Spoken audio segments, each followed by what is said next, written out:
It's been long enough. Let's get this thing road legal, guys. I am Sam Crack, and today's the day we're taking the DXP car in for its rebuild inspection. Now, this is something you guys have asked about a countless amount of times, and so I'm gonna run you through kind of what goes on in a rebuild inspection here in my state of Florida. Each state handles rebuild inspections differently, so it's important for you to call your local agency that handles those and find out exactly what it entails. But there are a handful of things that are kept uniform in pretty much every single state that I know of, and that's what I want to kind of show you around today. It's going to be very similar, if not completely the same, and then each inspector is different, so we'll find out how tough of an inspector we get here on the pizza car. Maybe he won't like that warming oven door as much as I and most of you guys like it. We're gonna find out in a minute, but before we do, let's rewind and let's go back to when we started the inspection process. You might be wondering why I'm not driving the pizza car to this part of the inspection. That's right, I said part of the inspection because it kind of happens in two parts. And the pizza car is not road legal yet, so I'm taking the Audi to what is called the regional DMV to file the paperwork. That paperwork is what tells them that I've officially completed the rebuild and I'm ready to bring it in for an inspection. Now, there's a ton of technical stuff and a lot of things that vary from state to state, so I want to keep it very simple for you guys at home so you kind of understand how this rebuild process goes and what really a salvage rebuild process entails. But to understand, we have to go back even further, to the point where I bought the pizza car. You guys already know that I picked up the pizza car for only $525 from a Copart location in Indiana.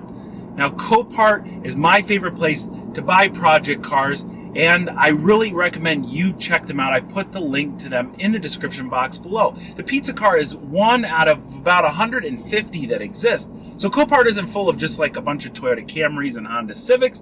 They've got a little bit of everything for everyone, ranging from ATVs and tractors to Ferraris and Lamborghinis. And as always, if it wasn't for you guys at home, I wouldn't have even known about the pizza car. A viewer by the name of Alex sent it in to me.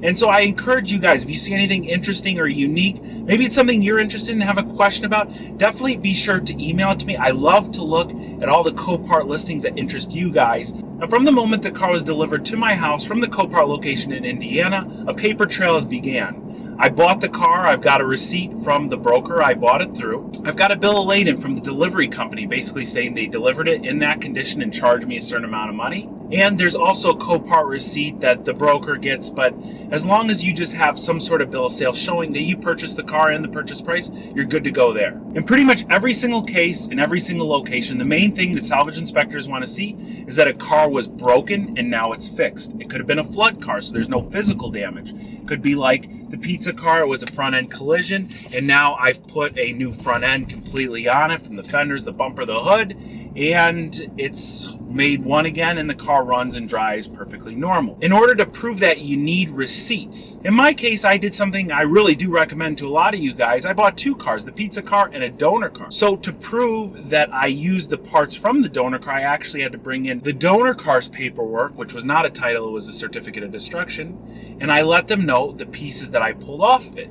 But in most cases, if you're just buying a few pieces here and there, like if I bought the bumper and the hood and the fenders, the inspectors want to know is, did you buy the parts new, used, or are they third-party parts? And if you bought them used, where did you get them from? They want to make sure that those parts are not stolen. If you can't provide a parts receipt that doesn't show a VIN number to the car they originally came from, of course, if they're used parts, then they will not pass your car for an inspection. They need to know that the parts on your car were not stolen. Next, maybe you paid a body shop to do a little bit of framework or reassemble the car. In this case, as you saw in video, I did everything myself. But if I would have taken it to the body shop, which I take a lot of my cars to the body shop, then I would have to provide a receipt from the body shop showing that they performed some work. Now, the last major thing when it comes to the work aspect of the car are your airbags and your safety restraint system. Those are considered major components of the car, and the DMV wants to know that the airbag you installed wasn't included in one of the recent airbag recalls. So they request that you provide them with the serial number that is on the back of the replacement airbag. Don't be like me. When I heard that, I actually had to go and pop the airbags out from both the steering wheel and the driver knee location to snap a picture and get them the serial numbers. Just a quick mistake I made, but as long as you take pictures of everything along the way, you'll be good to go. Remember when I just said that these inspection places want to know that the car was once broken and now it's fixed? That leads me to the next major point. They'll want to see either a letter from the insurance company, which most of you won't have if you're buying a car from Copar like I did. But what also will work as a substitute are pictures of the car with the original damage. Now you could take these photos yourself, but what I like to do is just take the pictures right from the Copar auction lot. They have the Copar watermark on there, so they're very legitimate. And I like to provide them with a copy of every single one of those photos. Remember, on the Domino's car, you see the damage predominantly in the front passenger corner. They also saw the 2 airbags deployed. So when I turned in the parts list, they wanted to see those 2 major airbags listed. Besides that, everything else that you fill out is the same exact paperwork you'd fill out at either a dealership or your local DMV if you just bought a used car. It's registration paperwork, just letting them know that you now want to take that car that you're rebuilding and put it back on the road for use. Everything is very simple and straightforward. As long as you keep a good record of everything you buy and everything you work on along the way, you should have little to no issues. Now we're here and I'm about to hand in my paperwork, but before I do, there's one last thing I wanted to mention. And that is that a lot of you guys send me cars that have already been repaired, but still hold a salvage title. And there's many reasons why I generally discourage buying these cars. But one of the major reasons is that if somebody else started performing the work and the DMV, which they do routine searches, find the original damaged photos like I've showed in many previous videos, they could say, well, we need to see the receipts for the work and the parts that have already been applied to this repaired car before we can pass your inspection. And if you don't have any of that stuff, it just makes the process a whole lot harder. Again, with this Domino's car, I got a damaged car, I repaired it, it works, and now I'm taking it in to get it road legal. All right, so we filed our paperwork well over a week ago, and now it's time to take it in for the real inspection. But before we do, I'm just gonna go through with you guys and do a quick mock inspection to ensure everything is perfect. I've seen the really tough guy, and I've seen the guy that could care less. He just goes in and takes a look at the odometer and the gauge cluster to make sure there's no funny lights on, and then sends you on your way. So right now, I'm gonna consider this a tougher inspection, although it's not really all that tough. If you put your car back together like I did with this one, you shouldn't have any problems. Since the majority of the work done to this car was in the front end, you want to take special notice that everything just looks correct in the front end. The furthest I've ever seen an inspector go is like on a bumper. Obviously the bumper was replaced, the fender was replaced. They'll go up to it with their hand, they'll push in the corners because this is where they attach. They don't want this popping off. You can go ahead and push on the fender. You can see there's no flex in there. There are supports behind fenders in most cars. If those are missing and they push in, they may give you a little issue. They have told me that they've sent people away for not replacing the foam that's found in most front bumpers. There is foam in this front bumper. Believe it or not, on my Audi, there is no foam in the front bumper of this car, but you know, it's just the way that the structure of the front bumper is. There's not a whole lot of flex in that any way you slice it, so that's good to go, as well as this car. Now, of course, the hood was replaced as well, and a bunch of things underneath it. They're really concerned about the big parts, like these headlights here. They might come up and wobble those as well. You can see those aren't moving anywhere. They're in there. They will go ahead. They will open up the hood. They'll make sure that the hood opens up nicely, doesn't wobble. When they close it, they'll make sure it actually clicks down in place. Believe it or not, a lot of times when you're putting a new hood on a car, it's a little bit of a chore to get it aligned properly so that it does latch. And then, of course, again, the damage was in this corner. They might look down there, even though the Bondo job that a lot of you guys did not find satisfactory, they could really care less about that. Even if you're missing little things like the insulator here, or maybe a push pin or two, which you can see I've put them all in, they're not gonna ding you for that. At least at my local office. Your mileage may vary. They'll always check out the VIN number here in the windshield to match it to the paperwork you filed. If they're real sticklers, they'll definitely go and they'll double check the one in the door well here as well. Obviously those all match. And then they'll get in the car and they will check for the one code we've already talked about. And that is an airbag code. While they're looking for that, they'll also check the mileage. So go ahead, turn it on. and you could see everything, but likely that tire pressure sensor light will shut off as it did. So we're good to go there. There's no glaring noises, issues, or anything. Obviously you can see the trim off the radio here. I'm still working in this area, so I'm gonna leave it for right now. This won't affect the inspection period, but we gotta go because they cut inspections off at noon. So let's hop on the road right now. All right, so the DXP car made it to the regional DMV, and since we're actually here with the car, before I go ahead... As soon as I make it back to the regional DMV, the first thing I do is pull off in the side lot, and apparently I recorded this with my other camera, but the footage is nowhere to be found. I do a quick walk around of the car to make sure that everything is still there. I know that sounds funny, but obviously when you're driving, the car is moving, there's wind blowing against it. And in the case that maybe I did do a shoddy bumper attachment or something of the sort, usually that sort of stuff's pretty obvious. I just like to be 100% sure there's no reason for extra questions. From there, you drive up, you notice a Hyundai with 26-inch red wheels and a custom grille. Oh my God, hold on. Did you just see that? Look at this car right here. This is a beauty. Oh my God. You continue driving till you hit the line. Now, if you get there first thing in the morning, there's a line of people waiting. And that's why I don't like to go first thing in the morning. I like to go about an hour before closing up time. Like I said, they cut these things off at noon.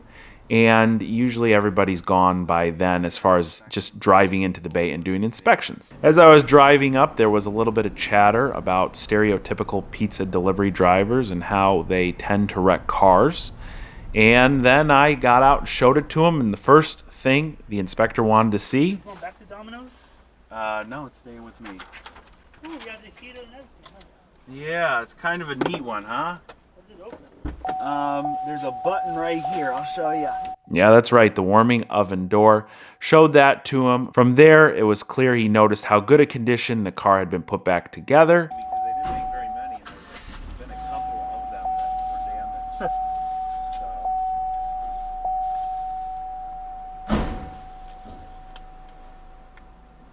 Yeah, because when I first heard about it, I thought it was a joke. You know, they were just... Yeah, no, there's not any around. I mean, this is going to be this came from Indiana.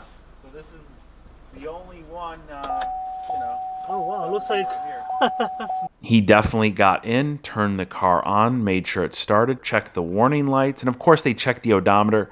If you file a car on the paperwork that says it has 2,000 miles and you bring in a car with 40,000 miles, it's going to throw a red flag. After waiting and waiting and waiting just a little bit longer, the inspector came out to improve my inspection. At the same time, he told me that the state systems were down. And what that means is that even though they approve my inspection, they can't register the car for road use because they can't enter it into their system. Now, this is something that pretty much all tax collectors and DMVs here in the state of Florida will take care of on regular title cars. Obviously, we are at a special location, the regional DMV. And since they get busy because they're just one office with a couple people, what they did is they went and put all of my paperwork in a packet. They sealed that packet so that I cannot open and modify it. If I do, it is null and void. And they told me I can now take it to any tax collector. Now, of course, that adds a little bit of a hassle because we all know waiting around at the DMV is no fun. However, the car did pass inspection, and they gave me this right here. This is an inspection sticker. When the gentleman applied it to the car, he let me know that if I do sell the car, I must disclose it was a prior salvage and now rebuilt. He also let me know that you can never remove that sticker. I do believe there is a law prohibiting you from removing that sticker, trying to pass the car off as something it is not. Most of the cars that come in here, you see that Cadillac DTS, they're like older cars that are really inexpensive, and understandably why. You can probably buy something like that Cadillac at auction for $1,000 and have a really nice car once it's rebuilt. I obviously don't want to undermine this inspection process. It did look easy here, but I double and triple checked all my work to make sure the car would pass an inspection. Now, to get a different perspective from a different state, I invited my friend Rich, who's taken in a handful of vehicles to his local rebuild inspectors, to hear how it might differ where he's at. Rich is way far away from me. He's up in Massachusetts. You guys know Rich as the car guru, the guy that puts Teslas back together, but has been having a hard time doing that lately because the inventory, right?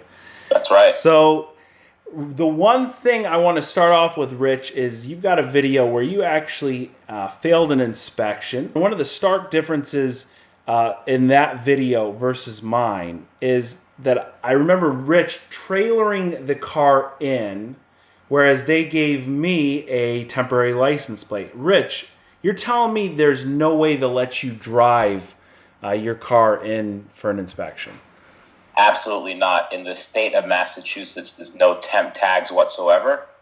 And because there's no temp tags, you have to trailer every single salvage car to the inspection place. So when you go there, you'll see a line of trucks and trailers with salvage cars in the back of them getting ready for their inspection. They don't allow that in Massachusetts. So I know that you have a truck, but that would be an extra cost to most people because they either got to rent the thing or they got to own it. And right. So...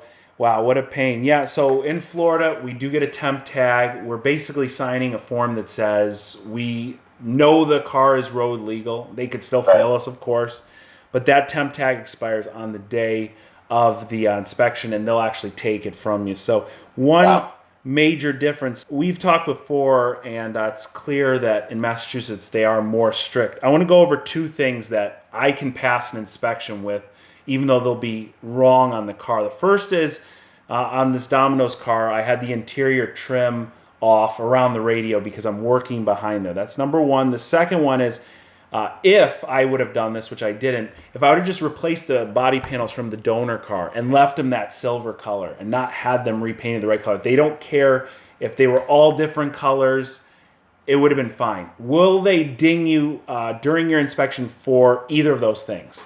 Absolutely. If the colors of the doors don't all match up, if the paint work looks shoddy on one of the doors, they'll fail you for those things easily. They'll have no problem doing it. The car has to look like it rolled off the factory showroom floor. Wow. So one of the craziest things they actually failed me for was I had a Honda CBR, like a cool sport bike that I just bought, and there was a small fairing rather, underneath the exhaust, no bigger than the size of my fist. And what the inspection person did was they walked around the bike, said it looked fine. Then they actually Google searched photos of the bike online, pointed out that missing fender piece, and they sent me packing, Sam. Jeez. Well, that's crazy because like I just said, here in Florida, they don't care if the colors are different on the body. As long as your bumper that you replaced isn't hanging off the car or loose or bad, you're going to pass. But you brought up a really good point, and I want to make sure everybody knows. Don't think you can fool these guys. They have Google just like you do. Rich, we've both been through this process a few times, so what would you say the number one thing is to help a person have a successful rebuild project? Google the VIN tells you everything about the car's past that you'd want to know, whether or not it's passed hands a couple of times before, and a lot of the photos of the car before, the accident, and whether or not it was doctored up or not. So it definitely tells you a lot, Googling the VIN. Googling the VIN would have been advantageous to the guy that you've talked about a few times in your videos that bought a Tesla and then it was missing all the battery packs, right? Right, exactly. So since you said that, that's my number one as well, but I'm just going to follow up with another thing. We went from the beginning, buying the car, all the way to now having it inspected and making it, well, it's almost road legal. We ran into a little catch at the end. However, if you want to make the process even smoother than I've shown it in this video, Copart offers a list of independent inspection services that will come out. They'll put their hands on the car itself. You can find that link on pretty much any single car listing on Copart's site. They'll go out, they'll check out the car, and they'll let you know their opinion down to things like brake and tire condition. So if that will help you feel more comfortable when you're bidding on a car, definitely check that out. Now, Rich, I appreciate it. I wish you the best of luck in finding another Tesla, because I know right now market conditions seem a bit high. Yeah, absolutely. Thanks, man. All right. Thanks, Sam.